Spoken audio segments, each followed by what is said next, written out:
दोस्तों नमस्कार। आप सबका एक बार फिर से स्वागत है हमारे यूट्यूब चैनल डियर गुरुजी पर। तो दोस्तों आज के इस वीडियो में बेसिकली हम आप सबके लिए हिंदी का एक प्रैक्टिस सेट लेकर आए हैं, जहां पर आपको मैं कुछ ऐसे क्वेश्चन कराऊंगा जो कि आपके आने वाले एग्जामिनेशन में बहुत ज़्यादा फायदा करने वाले हैं। और आखिरी में एक क्वेश्चन भी मैं आपसे पूछता हूँ तो उसका आंसर भी आपको देना होता है, तो पूरे वीडियो को देखिएगा। इसके अलावा दोस्तों मैं अनअकैडमी पर भी एक एजुकेटर हूँ। अगर आप तैयारी कर रहे हो किसी भी तरह के एग्जामिनेशन की और अगर आप मैथ की तैयारी करना चाहते हो तो यहाँ पर आकर के मैंने मैथ के काफ़ी सारे वीडियोज़ बना रखे हैं। आप मैथ के वीडियोज़ का फ़ायदा उठा सकते हैं। इसके अलावा करंट अफेयर भी बना रखा है और यूपी जीके भी बना रखा है, तो आप हमको फॉलो कर सकते हैं। नीचे डिस्क्रिप्शन बॉक्स में आपको लिंक मिल जाएगा, वहाँ पर क्लिक करके हमको फॉलो कर सकते हैं और हमारे वीडियोज़ का फ़ायदा उठा सकते हैं। तो चलिए स्टार्ट करते हैं पहले क्वेश्चन से। दोस्तों पहला क्वेश्चन कह रहा है विद्वान का स्त्रीलिंग क्या होगा। देखो विद्वान देखो जो होता है उसका स्त्रीलिंग की बात कर रहा है यहाँ पर। विद्वानी तो नहीं होगा, विदुषी है, विदूषक है और विद्वता है। अगर इन सब की बात किया जाए दोस्तों तो इसमें जो विद्वान का क्या बोलते हैं आपका स्त्रीलिंग होता है वो आपका दोस्तों होता है ऑप्शन बी, यानी कि विदुषी। जी हाँ, इसका जो विदुषी होता है वो आपका विद्वान का विदेशी रूप होता है, स्त्रीलिंग होता है। अगला क्वेश्चन आपका कह रहे हैं यहाँ पर कौन सा व्यंजन नासिक है। नासिक की जो है यहाँ पर ना जो है आपका नासिक के व्यंजन है, तो ऑप्शन जो इसका डी है वो बिल्कुल करेक्ट हो जाएगा। चलिए बढ़ते हैं दोस्तों क्वेश्चन नंबर 153 पर। तो कह रहा है आपसे वर्तनी की दृष्टि से सही शब्द है। तो अगर यहाँ पर देखा जाए तो आशीर्वाद, यानी कि जो ऑप्शन सी वाला है, ये जो वाह के ऊपर आधार लगा हुआ है, ये आपका वर्तनी की दृष्टि से सबसे शुद्ध शब्द है। समझ गए दोस्तों। अगला क्वेश्चन कह रहा है आपका यहाँ पर निम्नलिखित में से कौन सा शब्द वायु का पर्यायवाची नहीं है। कौन सा शब्द वायु का पर्यायवाची नहीं है। तो यहाँ पर अगर हम बात करें वायु का पर्यायवाची जो नहीं है वो अनल है, क्योंकि अनल जो होता है वो आग का पर्यायवाची होता है। इसके अलावा जो आपके अनिल है, मारुत है, वात, ये सारे आपके वायु के पर्यायवाची हैं। नेक्स्ट क्वेश्चन कर रहा है दोस्तों हर्ष का विलोम है। देखो हर्ष का विलोम की बात करें दोस्तों, हर्ष का विलोम विषाद होता है। समझ गए, विषाद होता है, प्रसन्नता होता है, बहुत सारी चीज़ें होती हैं। तो यहाँ पर विषाद ऑप्शन जो हर्ष का जो पर्यायवाची होता है वो प्रसन्नता होता है, हर्ष का जो विलोम होता है वो आपका विषाद होता है। तो ऑप्शन जो बी है यहाँ पर ये बिल्कुल करेक्ट हो जाएगा। अगला क्वेश्चन कह रहा है जो तीनों काल देखता हो। जो तीनों काल देखता हो उसको क्या बोलते हैं दोस्तों। अगर हम बात करें तो उनको बोलते हैं त्रिकालदर्शी। जी हाँ, याद रखिएगा, जो तीनों काल देखता हो उसको हम लोग त्रिकालदर्शी बोलते हैं। तो ऑप्शन जो इसका बी है वो बिल्कुल करेक्ट हो जाएगा। त्रिदेव किसको बोलते हैं, ब्रह्मा विष्णु महेश को बोलते हैं। और तीन नेत्रों वाला शंकर जी को बोलते हैं। त्रिपुंड जो होता है, जो पूरे माथे पर लगाया गया है, तीन रेखाओं वाला तिलक जो होता है उसको हम लोग त्रिपुंड बोलते हैं। कुछ क्वेश्चन नंबर 157 कह रहा है दोस्तों ढेर सारा मक्खन किस विशेषण का उदाहरण है। ढेर सारा मक्खन जो है वो किस विशेषण का। देखो ढेर सारा, यहाँ पर ढेर आ गया ना, तो यहाँ पर देखा जाए तो परिमाण तो है, लेकिन ढेर सारा है तो अनिश्चित परिमाण है। तो ऑप्शन जो इसका डी है अनिश्चित परिमाणवाचक, ये बिल्कुल करेक्ट हो जाएगा। समझ गए दोस्तों। क्वेश्चन नंबर आपका 158 कह रहा है किसी शब्द के पूर्व लगाकर उस शब्द का अर्थ बदल देते हैं या उसमें विशेषता उत्पन्न कर देते हैं। देखो क्वेश्चन कह रहा है किसी शब्द के पूर्व लगकर, ऐसा क्या चीज़ है जो किसी शब्द के पूर्व लगता है। किसी शब्द के पहले लग करके उसका अर्थ जो बदलता है वो आपका उपसर्ग कहलाता है। तो ऑप्शन जो इसका ए है वो बिल्कुल करेक्ट हो जाएगा। क्वेश्चन नंबर 159 कह रहा है किसी गुण, दशा, स्वभाव या कार्य का बोध कराने वाले शब्द क्या कहलाते हैं। भाई किसी गुण, दशा, स्वभाव या कार्य का बोध कराने वाले शब्द को हम लोग भाववाचक संज्ञा कहते हैं। समझ गए बच्चों। तो यहाँ पर भाववाचक संज्ञा ऑप्शन जो इसका सी है वो बिल्कुल करेक्ट हो जाएगा। चलिए बढ़ते दोस्तों क्वेश्चन नंबर 160 पर। तो कह रहा है आपसे यहाँ पर अनुराग के फल खरीदे में कौन सी क्रिया है। तो यहाँ पर बेसिकली होना चाहिए अनुराग ने फल खरीदे। तो अनुराग के फल खरीदे कोई बात नहीं, लेकिन यहाँ पर हमें क्रिया बताना है। तो अगर देखा जाए तो यहाँ पर सकर्मक क्रिया है। सकर्मक क्रिया क्या होता है दोस्तों। तो ऑप्शन जो इसका बी है करेक्ट हो जाएगा। लेकिन सकर्मक क्रिया का मतलब क्या है कि जहाँ पर क्रिया का कर्म होता है वहाँ पर सकर्मक क्रिया होता है, मतलब कर्म होना चाहिए था। चलिए बढ़ते हैं अगले क्वेश्चन पर। अगला क्वेश्चन आपका यहाँ पर कह रहा है निम्नलिखित में से एक लोकोक्ति की विशेषता है। तो एक लोकोक्ति की विशेषता बताना है। तो यहाँ पर अगर देखा जाए तो ऑप्शन जो इसका डी है, देखिए इनका प्रयोग प्रायः अनियोक्ति अथवा अप्रस्तुत व्यंजना के लिए होता है। तो ऑप्शन जो इसका डी है वो बिल्कुल करेक्ट हो जाएगा। इनका जो प्रयोग होता है, जो लोकोक्ति होती है उनका प्रयोग प्रायः अनियोक्ति या अप्रस्तुत व्यंजन के लिए होता है। समझ गए। तो ऑप्शन जो इसका डी है वो बिल्कुल करेक्ट हो जाएगा। क्वेश्चन नंबर 162 कह रहा है दोस्तों हथेली पर सरसों उगाना। देखो हथेली पर सरसों उगाना, इसका मतलब क्या होता है। इसका मतलब होता है दोस्तों असंभव कार्य करना। जी हाँ, इसका मतलब होता है असंभव कार्य करना। तो यहाँ पर ऑप्शन जो बी है वो बिल्कुल करेक्ट है, क्योंकि हथेली पर सरसों उगाना ये कोई संभव कार्य तो है नहीं। तो इसका ऑप्शन जो बी है वो बिल्कुल सही हो जाएगा। अगला क्वेश्चन दोस्तों कह रहा है यहाँ पर 165 नंबर कह रहा है कि यहाँ पर कह रहा है प्रत्येक शब्द समूह के चार चार शब्द दिए गए हैं, इनमें से 3 के अर्थ समान है, एक शब्द बेमेल है, बेमेल शब्द का चयन कीजिए। तो बेमेल शब्द का चयन करना है। तो अगर यहाँ पर देखा जाए क्वेश्चन नंबर 165 में, तो यहाँ पर जो लोचन है वो यहाँ पर अलग हो जाएगा, क्योंकि इन तीनों के जो अर्थ होते हैं वो आपके अमृत ही होते हैं। अमृत, सुधा और पीयूष जो होता है वो अमृत ही होता है, लेकिन जो लोचन है वो यहाँ पर अलग है। तो ऑप्शन जो डी है वो करेक्ट हो जाएगा।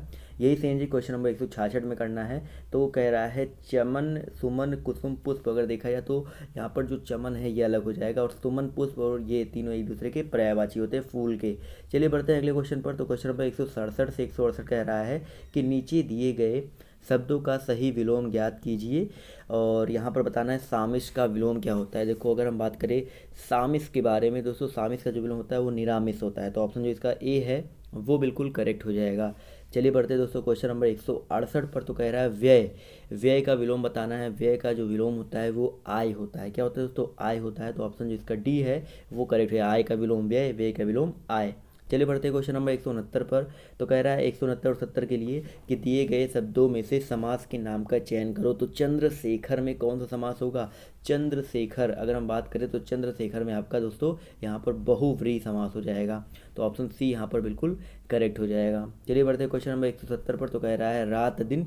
तो रात दिन देखिए मैंने बताया था, जब योजक चिन्ह लग जाए और एक दूसरे के विपरीत हो जाए, वो दोनों जो दिए गए हों विलोम हो जाए और दोनों ही प्रधान हो, तो वहाँ पर द्वंद्व समास होता है। तो ऑप्शन जो इसका ए है ये बिल्कुल करेक्ट हो जाएगा। चलिए बढ़ते दोस्तों क्वेश्चन नंबर 171 पर। तो कह रहा है आपसे निम्नलिखित में से कौन सा शब्द सदैव एक वचन में रहता है? तो सदैव एक वचन में रहने का मतलब यहाँ पर ऑप्शन जो ए है जनता, ये सदैव एक वचन में रहती है। जी हाँ, जनता जो है वो हमेशा एक वचन में रहता है, जबकि जो आपके शेष तीनों दिए गए दर्शन, लोग और वासु ये हमेशा बहुवचन में होते हैं। तो ये चीज़ याद रखिएगा। चलिए बढ़ते हैं क्वेश्चन नंबर 172 पर। तो कह रहा है सही शब्द है। तो यहाँ पर अगर देखा जाए सही शब्द कौन सा 172 में, तो ऑप्शन जो ए दिया गया है, ए दिया गया, सिंह दिया गया, स्वयं दिया गया और अंक दिया गया है। तो यहाँ पर अगर देखा जाए तो जो सिंह है ये आपका ऑप्शन जो है बिल्कुल करेक्ट हो जाएगा। जी हाँ, जो सिंह शब्द है वो शुद्ध शब्द है और बाकी तीनों अशुद्ध शब्द हैं। चलिए बढ़ते हैं क्वेश्चन नंबर 173 पर। तो कह रहा है कोई कुछ कहे हमें क्या, इसमें सर्वनाम क्या है? कोई कुछ कहे हमें क्या, इनमें आपको सर्वनाम बताना है। तो यहाँ पर अनिश्चय वाचक सर्वनाम है, कुछ भी निश्चित नहीं है। तो यहाँ पर ऑप्शन जो ए है वो बिल्कुल करेक्ट हो जाएगा। क्वेश्चन नंबर 174 75 के लिए निर्देश दिया गया है, प्रश्नों में प्रत्येक वर्ग में दिए गए 4 विकल्पों में शुद्ध वाक्य का चयन करो। तो 3 नगरों के नाम बताइए, 3 नगर के नाम बताइए, 3 नगरों के नाम बताइए। तो अगर यहाँ पर देखा जाए तो ऑप्शन जो सी है 3 नगरों के नाम बताइए, ये करेक्ट हो जाएगा। यहाँ पर का गलत है, यहाँ पर 3 नगर गलत है, और यहाँ पर भी 3 नगर भी गलत है। तो ऑप्शन जिसका सी है वो बिल्कुल करेक्ट हो जाएगा। चलिए बढ़ते दोस्तों क्वेश्चन नंबर 175 पर। तो यहाँ पर भी वही सेम चीज़ करना है। तो ये आपका होमवर्क, ये आपका पहला होमवर्क है, फर्स्ट होमवर्क। आपको कमेंट करके इसका जवाब देना है। चलिए बढ़ते हैं, देख लीजिए अच्छे से क्वेश्चन, उसके बाद आगे बढ़ते हैं। चलिए देख लिया होगा।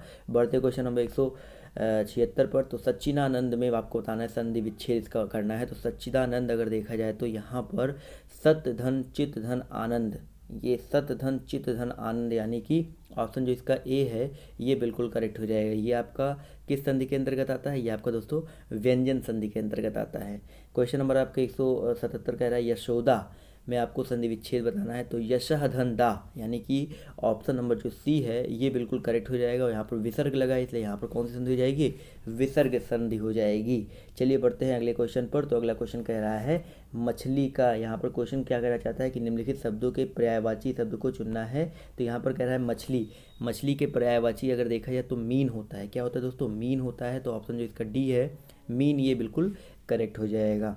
चलिए बढ़ते हैं क्वेश्चन नंबर 179 पर। तो कह रहा है आपसे पति, पति का पर्यायवाची क्या होता है दोस्तों? पति का पर्यायवाची आर्य होता है। समझ गए? तो ऑप्शन जो इसका बी है आर्य, ये बिल्कुल करेक्ट हो जाएगा। चलिए बढ़ते हैं दोस्तों क्वेश्चन नंबर 180 से 81 के बीच। तो कह रहा है एक पहले विकल्प लोकोक्ति का सही अर्थ बताना है। तो एक तवे की रोटी क्या छोटी क्या मोटी, एक तवे की रोटी क्या छोटी क्या मोटी, मतलब सब लगभग एक समान होते हैं। तो ऑप्शन नंबर इसका जो डी है वो बिल्कुल करेक्ट हो जाएगा, सब लगभग एक समान होना। तो ऑप्शन डी यहाँ पर टिक कर देंगे हम। चलिए बढ़ते हैं क्वेश्चन नंबर 181 पर। तो कह रहा है ऊँट को निगल लिया और दुम को हिचके, ऊँट को निगल लिया और दुम को हिचके, इसका मतलब होता है बड़ी विपत्ति को स्वीकार करना और साधारण बात पर संकोच करना। तो यानी कि ऑप्शन जो इसका डी है बड़ी विपत्ति को स्वीकार करना और साधारण बात पर संकोच करना, ये बिल्कुल करेक्ट हो जाएगा। क्वेश्चन नंबर 182 आपका सडानन। सडानन का क्या बताना है, यहाँ पर प्रयुक्त संधि का चयन करना है। कौन सा संधि होगा यहाँ पर, तो क्वेश्चन नंबर 182 में देखा जाए तो व्यंजन संधि हो जाएगा। तो ऑप्शन जो इसका ए है वो बिल्कुल करेक्ट हो जाएगा। क्वेश्चन नंबर 183 कह रहा है धर्मात्मा, आत्मा के बारे में। तो धर्मात्मा देखिए, धर्म धन आत्मा, तो अगर यहाँ पर देखा जाए आ प्लस बड़ा आ मिलकर हो गया है बड़ा आ, तो यहाँ पर कौन सी संधि हो जाएगी दोस्तों, यहाँ पर हो जाएगी स्वर संधि हो जाएगी। तो ऑप्शन जो इसका ए है वो बिल्कुल करेक्ट हो जाएगा। चलिए बढ़ते हैं अगले क्वेश्चन पर। तो अगला क्वेश्चन कह रहा है आपसे यहाँ पर 184 और 85 कह रहा है कि दिए गए वाक्यांशों के लिए एक सही शब्द का चयन करें। तो एक जिस बीमारी का ठीक होना संभव ना हो उसको हम लोग क्या बोलते हैं दोस्तों, उसको बोलते हैं हम लोग असाध्य। क्या बोलते हैं, असाध्य बोलते हैं। तो ऑप्शन जो इसका ए है वो बिल्कुल करेक्ट हो जाएगा। क्वेश्चन नंबर 185 कह रहा है आपसे यहाँ पर जिस पर विजय प्राप्त कर ली गई हो उसको हम लोग क्या बोलते हैं, जिस पर विजय प्राप्त कर ली गई उसको विजित बोलते हैं। क्या बोलते हैं, विजित। ऑप्शन से जो यहाँ पर सी है वो करेक्ट हो जाएगा। क्वेश्चन नंबर 186 पर आते हैं। तो कह रहा है आपसे यहाँ पर 186 और 87 कह रहा है दिए गए वाक्यों में रेखांकित शब्दों की शुद्धवर्तनी का चयन करें। तो पूजनीय, तो ये जो है यहाँ पर करेक्ट वाला पूजनीय है, पूजनीय होता है ना कि पूजनीय। तो ऑप्शन जो इसका ए है ये करेक्ट हो जाएगा। क्वेश्चन नंबर 187 कह रहा है रूप रस गंध आदि के अनुभव के लिए मनुष्य के पास ज्ञानेंद्रियाँ जो होती है वो इस तरह नहीं लिखी जाती हैं। यहाँ पर अगर देखा जाए तो ऑप्शन जो बी है ज्ञानेंद्रियाँ, ये ऑप्शन जो है बिल्कुल करेक्ट हो जाएगा। चलिए बढ़ते हैं क्वेश्चन नंबर 188 पर। तो कह रहा है यथाशक्ति में कौन सा समास है। अगर हम बात करें दोस्तों यथाशक्ति के बारे में तो यहाँ पर दोस्तों अव्ययी भाव समास है। जी हाँ, पहला प्रथम पद आपका अव्यय होना चाहिए। तो ऑप्शन जो इसका बी है वो बिल्कुल करेक्ट हो जाएगा। चलिए बढ़ते हैं आखिरी क्वेश्चन पर। तो कह रहा है यहाँ पर आपसे इनमें से एक शब्द घोड़ा का पर्यायवाची शब्द नहीं है। घोड़ा का पर्यायवाची कौन सा नहीं है, तो यहाँ पर देखा जाए जो अस्म होता है वो घोड़ा का पर्यायवाची नहीं है। तो ऑप्शन जो ए है वो करेक्ट हो जाएगा। तो दोस्तों आज के इस वीडियो में सिर्फ इतना ही। अगर आपको वीडियो पसंद आई हो तो वीडियो को लाइक कीजिएगा एंड प्लीज़ मेक श्योर कि आप लोग अगर चैनल पर नए हैं तो चैनल को सब्सक्राइब करके बेल आइकन दबा दीजिएगा जिससे आपको नोटिफिकेशन मिल सके। और इन सबके PDF के लिए आप हमारे टेलीग्राम ग्रुप को ज्वाइन कर सकते हैं। और कभी कभी नोटिफिकेशन नहीं जाता यूट्यूब का तो वहाँ पर ज्वाइन करके जुड़े रहते हैं, वहाँ पर आपको जो वीडियोज़ हैं वो भी देखने को मिल जाएंगे। तो चलिए दोस्तों आज के इस वीडियो में सिर्फ इतना ही। अगर आपको वीडियो पसंद आई हो तो फिर से एक बार कहूँगा वीडियो को लाइक कीजिएगा, शेयर कीजिएगा, सब्सक्राइब कीजिएगा। बाय, टेक केयर, जय हिंद, जय भारत।